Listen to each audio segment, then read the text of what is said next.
Welcome back. One final point before we go tonight. Charlottesville was the largest white supremacist rally in our nation in the past 20 years. The largest. And a couple hundred people showed up. One, maybe 200, 300 people. Out of 300 million Americans, a measly 200 racists. That's all. More people attend the annual Furries Convention every year. These racists, despicable as they are hardly more than a minority fringe in our country. Yet the mainstream media, they love to exaggerate, don't they? White supremacism is the new face of the Republican Party, they say. Anybody who voted for Donald Trump has secret white supremacist sympathies. Wrong.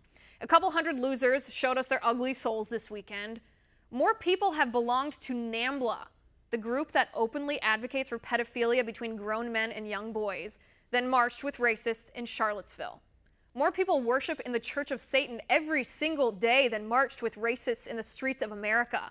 More Americans bought Lil Yachty's rap album, where he glorifies violence and disrespect against women and calls for open fire against the police, than marched with racists in the streets of America. More Muslims in America sport honor killings of their own family members than marched with racists in the streets of America. More doctors, more parents, more religious leaders are complicit in inflicting female genital mutilation on women and young girls than marched with racists in the streets of America. More members of Congress, our representatives, stayed silent when a state senator from Missouri called for Trump's assassination, then marched with fringe racists in the streets of our country. Yet to the progressive left, none of that's worth the outrage or the media coverage. But pretending white supremacism is tied to Donald Trump, well, that will gin up outrage. That'll win Democrat votes. So let's go with that narrative, they say.